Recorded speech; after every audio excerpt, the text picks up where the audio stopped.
शंभू पकौड़ों का ठेला लगाता था। रोजाना की कमाई से उसके घर का खर्च चल रहा था। पर कुछ दिनों से शंभू बहुत परेशान था और फिर एक दिन मकान मालिक अपना किराया मांग रहे हैं। बोल रहे थे 1 हफ्ता ऊपर कर दिया। क्या करूं? पहले ठेले पर पकौड़े बेचकर अच्छी कमाई हो जाती थी, पर अब तो कमाई के नाम पर मुश्किल से 100-150 रुपए ही कमा रहा हूँ। लागत इतनी लग जाती है और कमाई बिल्कुल भी ना के बराबर। पर ऐसा क्यों हो रहा है? मैं कितने दिनों से पूछ रही हूँ, तुम मुझे कुछ बताते ही नहीं हो। पकौड़े भी बढ़िया बनाते हो, महंगा सामान हम खरीदते, फिर कमाई क्यों नहीं हो रही? क्या बताऊं सुजाता, ठेले के सामने पानी पूरी और चाट की नई दुकान खुल गई है। अब तो साथ में वो दुकानदार पकौड़े भी बनाने लगा है। अब किसी के हम हाथ तो रोक नहीं सकते। जब सब कुछ एक ही दुकान में मिल जाता है तो लोग मेरे ठेले से पकौड़े लेते ही नहीं है। तभी तो मेरी कमाई कम हो गई है। लगता है मुझे काम बंद करना पड़ेगा और कोई चारा दिखाई नहीं देता। शंभू पूरी तरह से निराश हो चुका था। शंभू ने सोचा कि क्यों ना पकौड़े बेचने का समय बदला जाए, इसलिए वो शाम की जगह सुबह के समय पकौड़े बेचने लगा। सुबह के समय पकौड़े बेचने से उसकी कमाई में थोड़ा फर्क आया। पर कहते ना, कुछ लोगों की आदत होती है दूसरों का काम बिगाड़ने की। और ऐसे ही एक सुबह जब शंभू 11 बजे के आसपास पकौड़े बेच रहा था तो उसकी दुकान पर कुछ ग्राहक भी खड़े थे। सारा नजारा सामने खड़ा चाट पकौड़ी की दुकान वाला संदीप देख रहा था। साथ में उसका नौकर भी खड़ा था। अरे मदन, एक बात बता, ये सामने शंभू पकौड़े वाला तो शाम को पकौड़े का ठेला लगाता था ना, तो ये इस समय क्या कर रहा है? आपको नहीं पता संदीप भैया, शंभू अब सुबह के समय पकौड़े का ठेला लगाने लगा है। उसे पता था ना शाम के समय हमारी दुकान पर भीड़ लगी होती है तो उसकी कमाई नहीं हो पाती, इसीलिए उसने सुबह के समय पकौड़े बेचने शुरू कर दिए हैं। अरे तो इससे तो हमारी दुकानदारी पर फर्क पड़ेगा ना। सुबह के समय लोग पकौड़े खाकर चले जाएंगे तो शाम को तो कोई हमारी दुकान पर आएगा ही नहीं।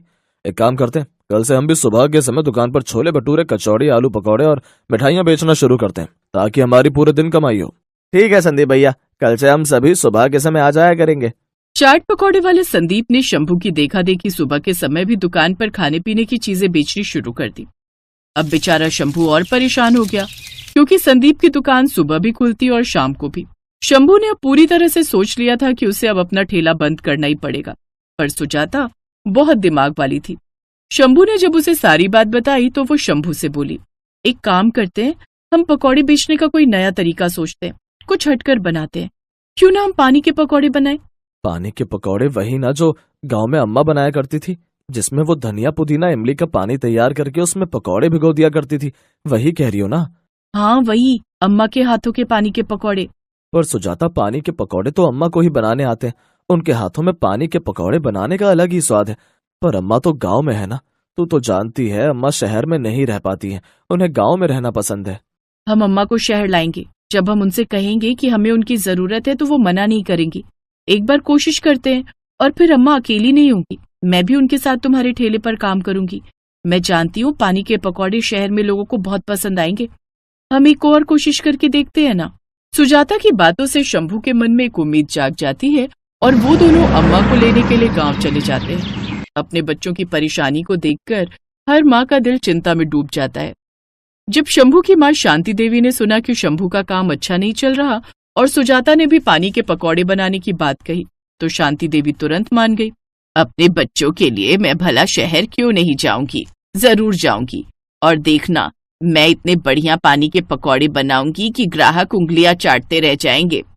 अम्मा, हम जानते थे आप हमसे बहुत प्यार करते हो। अम्मा, मैं बहुत परेशान था, अब तुम साथ चलोगी तो मेरी चिंता दूर हो जाएगी। जरूर चलूंगी, चलो मेरे बच्चों, मैं तैयार हूँ। शांति देवी शंभू और सुजाता के साथ शहर आ जाती है। अगले दिन शंभू ने पानी के पकौड़े बनाने का सारा सामान खरीद लिया। शांति देवी शंभू और सुजाता के साथ बाजार पहुंची और ठेले पर पानी के पकौड़े बनाने लगी। शंभू ने अपने ठेले पर बोर्ड बदल दिया और उस पर लिख दिया पानी के पकौड़े। अब लोगों ने जब बोर्ड पर पढ़ा पानी के पकौड़े तो सब एक बार उसका टेस्ट ट्राई करने के लिए ठेले पर रुकने लगे। अगले 1 से 2 हफ्ते के अंदर ही शहर में पानी के पकौड़े वाली शंभू की अम्मा शहर में मशहूर होने लगी। ये देखकर सामने की दुकान का मालिक संदीप चिढ़ने लगा। उसने अपनी चिढ़न निकालने के लिए अपनी दुकान पर भी पानी के पकौड़े बेचने शुरू कर दिए। देख राजू, मैंने तुझे इसीलिए गांव में बुलाया क्योंकि तू मदन का भाई है। तू मुझे बोल रहा है कि तुझे पानी के पकौड़े बनाने आते हैं। आज तेरा पहला दिन है इतने बढ़िया पानी के पकौड़े तैयार करना कि ग्राहक सामने के ठेले पर जाए ही ना। चिंता मत करो संदीप भैया, मैं बहुत स्वादिष्ट चटपटे पानी के पकौड़े बनाता हूँ। अम्मा, मैंने कहा था ना, ये सामने संदीप बहुत नकलची है, देखो उसने भी पानी के पकौड़े बनाने के लिए कारीगर रख ही लिया।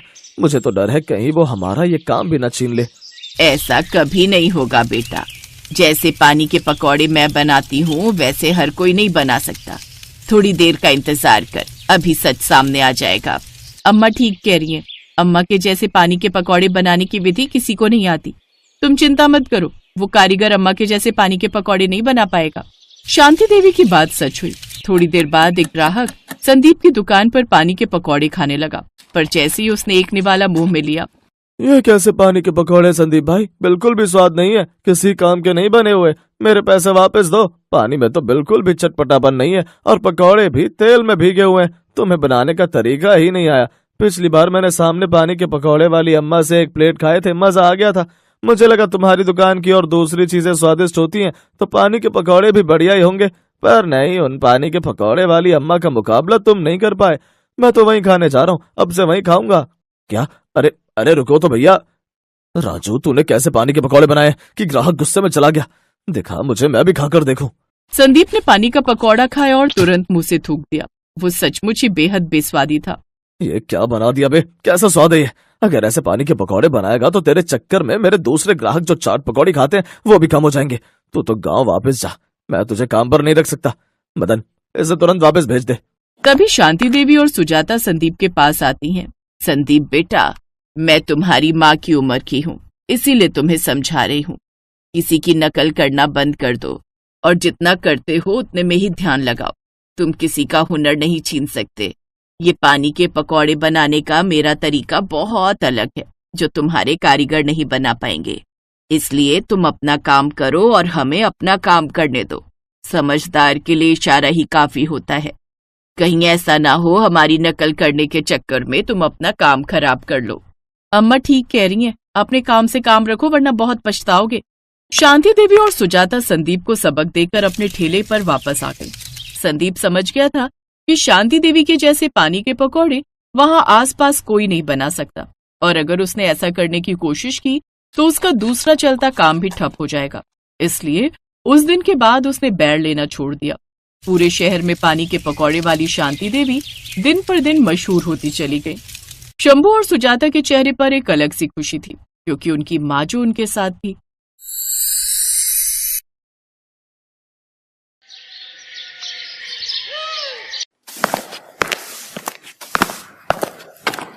कविता, तू अभी तक झाड़ू ही लगा रही है, और जल्दी जल्दी से हाथ चलाना, इससे पहले कि तेरे दोनों भाई उठ जाएं। जी भाभी। तभी कविता की छोटी भाभी रश्मि वहां आती है। कविता, ये क्या, तुम्हारा साफ सफाई का काम अभी तक खत्म नहीं हुआ?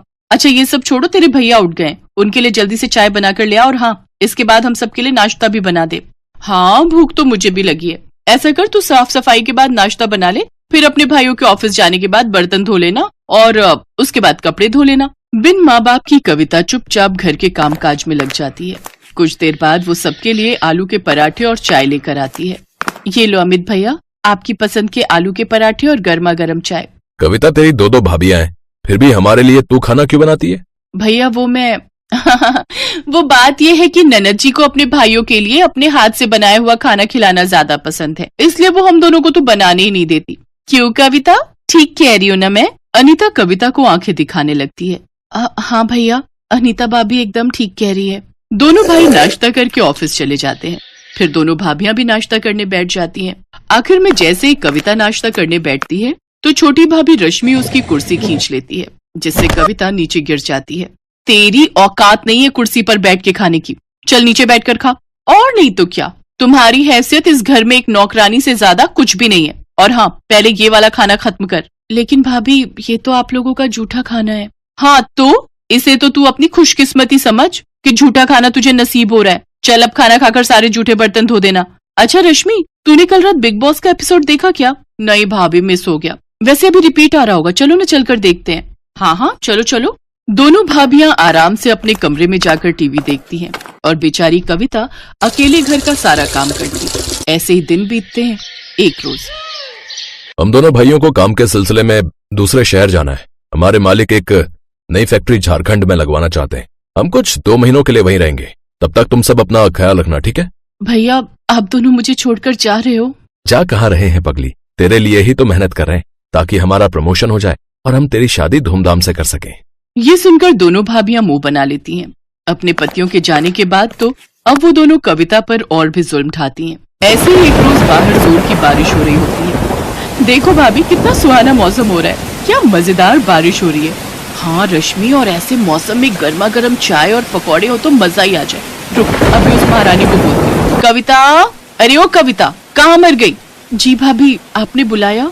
वो मैं कपड़े उठाने गई थी। अच्छा ठीक है, चल अब जल्दी से हमारे लिए गर्मा गर्म चाय और पकौड़े बना कर ले आ। जी भाभी। कविता रसोई में जाकर पकौड़े बनाने लगती है। कुछ देर, हे राम, कहीं मैं पकौड़ों में नमक डालना तो नहीं भूल गई, एक चक्कर देखती हूँ। कविता जैसे ही एक पकौड़ा चखने लगती है तभी वहाँ उसकी छोटी भाभी रश्मि आ जाती है और वो उसे एक जोरदार थप्पड़ मारती है। बदतमीज, हमें जूठा खिलाती है, आज तो तू देख तेरी खैर नहीं। ये कहकर रश्मि उसे खूब मारती है। आवाज सुनकर अनीता वहाँ आती तो डर के मारी कविता अपनी बड़ी भाभी के पीछे छुप जाती है। भाभी मुझे बचा लीजिए। अब बस भी कर रश्मि, अगर ये मर गई तो हमें जेल में सारी उम्र बितानी पड़ेगी। एक काम करते हैं, इसे घर से निकाल देते हैं, नहीं तो पता चले हमारे पति जो भी कमा रहे हैं वो आकर इसकी शादी में उड़ा दें। हाँ, ये तो मैंने सोचा ही नहीं, ये बात ठीक कही आपने। दोनों भाभियां बेचारी ननद को धक्के मारकर बाहर निकाल देती हैं। बाहर तेज बारिश हो रही थी। भाभी मुझे घर से मत निकालो, इस बारिश में आखिर मैं कहाँ जाऊंगी। लेकिन वो उसकी एक नहीं सुनती और उसे घर से निकाल देती है। कविता बारिश में बचते हुए एक पेड़ के नीचे खड़ी हो जाती है और सारी रात उसी पेड़ के नीचे बैठकर रोती रहती है। ऐसे ही अगली सुबह हो जाती है। कविता को भूख लगने लग जाती है, बहुत भूख लगी है। ये सोचकर कविता कुछ खाने के लिए ढूंढते हुए सड़क की ओर आती है। ठेलों पर जाकर कुछ न कुछ मांगती है लेकिन कोई भी उसकी मदद नहीं करता। कुछ देर बाद वो एक बूढ़े बाबा के ठेले पर पहुंचती है जो कि पकौड़े बनाकर बेच रहा था। वो उसके सामने रोते हुए कहती है, बाबा मैं कल से भूखी हूँ, मुझे बहुत भूख लगी है, मुझे ये थोड़े से पकौड़े दे दो, लेकिन मेरे पास पैसे नहीं है।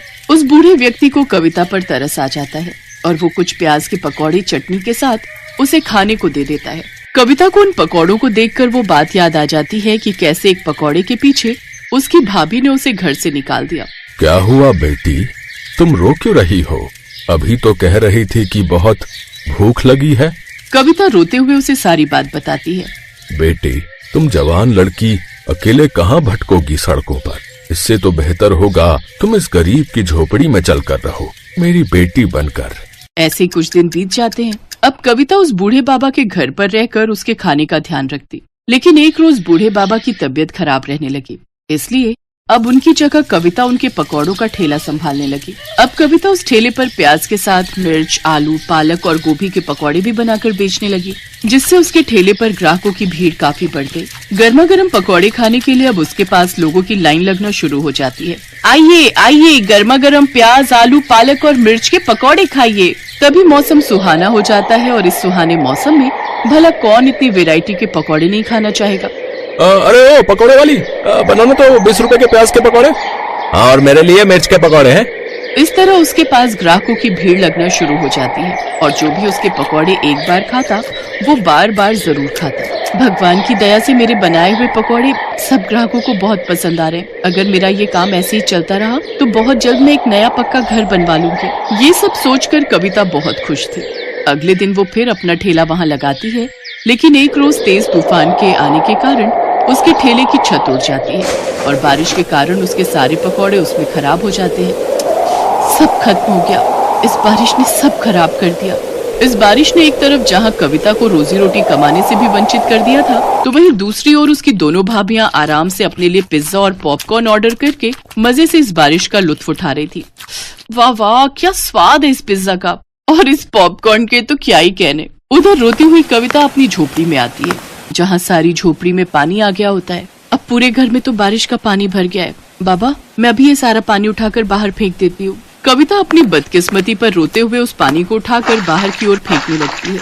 कुछ देर बाद वो उस बूढ़े बाबा की ओर देखती है।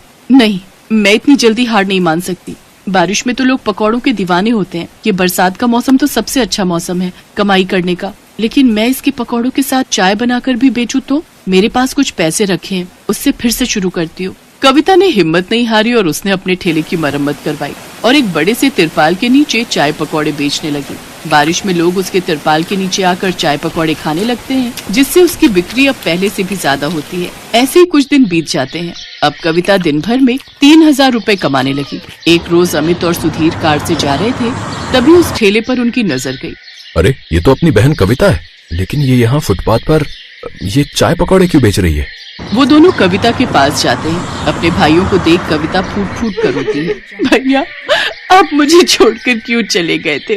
देखो आपके बिना मेरी हालत कैसी हो गई है। लेकिन बहन, तुम्हारी ये हालत कैसे हुई? इसके बाद कविता सारी बात अपने दोनों भाइयों को बताती है। अमित और धीरज गुस्से में घर आते हैं। अनीता, अनीता कहाँ हो तुम? लौट आए आप लोग? आप रुको, मैं अभी पानी लाती हूँ। लेकिन तुम क्यों लाओगी? वो कविता कहाँ है? उससे कहो। अब हम आपको क्या ही बताएं, उसने तो हमारी नाक ही कटवा दी। वो तो किसी लड़के के साथ भाग गई है। ये सुनते ही अमित ने अनीता को जोरदार थप्पड़ मारा। शर्म नहीं आती झूठ बोलते हुए? है दो भाइयों के होते हुए भी आज हमारी बहन को न जाने कैसे कैसे अपना पेट पालना पड़ रहा है? सुन लो, तुम दोनों के लिए अब हमारे घर में कोई जगह नहीं है, निकल जाओ यहाँ से। उन दोनों भाभियों को अपनी गलती का एहसास हो जाता है और वो अपनी ननद से माफी मांगते हैं। इसके बाद कविता अपनी दोनों भाभियों को माफ कर देती है, जिसके बाद वो उस बूढ़े काका को भी अपने घर ले आती है। अब वो अपने पकौड़े के बिजनेस को और भी आगे बढ़ाती है। एक बड़ा सा रेस्टोरेंट खोलकर उसमें पकौड़े बेचकर खूब